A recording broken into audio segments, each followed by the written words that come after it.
The king washed and covered with his handkerchief, but the blood would not stop flowing.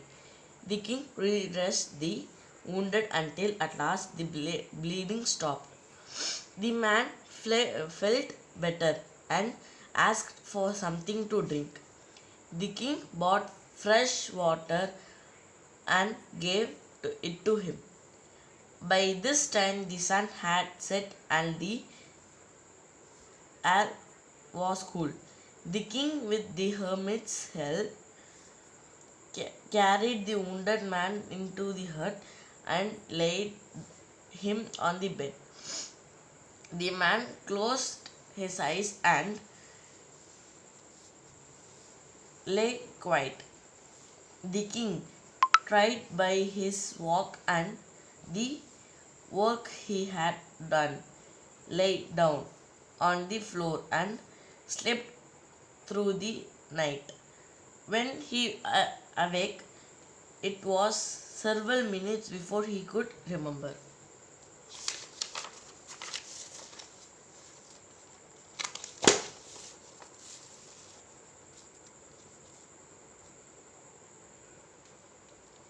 Where he was or who the strange bearded man lying on the bed was.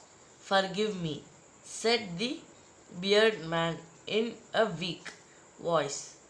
When he saw that the king was awake, "I do not know you and have nothing to forgive for you," said the king.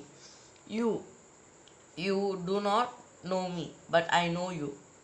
Am that enemy of yours who sought revenge on you, because you put my brother to death and seized my properties, seized me to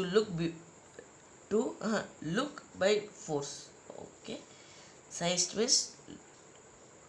took by force, seized my property. I knew you had gone alone to see that hermit, and I made up my mind to kill you and your way home. But the day passed and you did not return.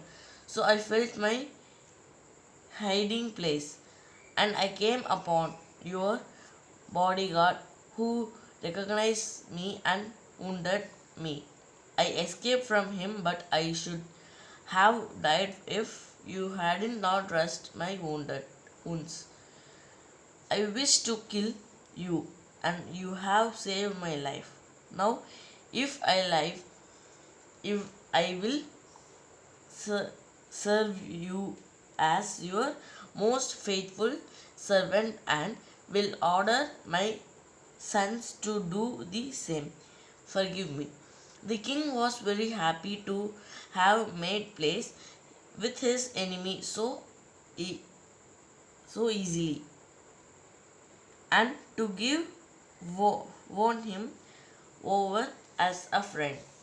He not only forgave him, but said he would set his servants and his own doctor to look after him, and he promised to give back the man his property.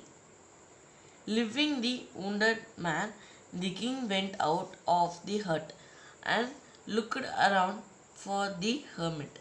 Before going away, he wished once more to get answers to his questions. The hermit was on his nice show seats in the beds that had been dug the day before. The king went up to the hermit and said, "For the last time I beg you and answer my questions, wise man." Thank you.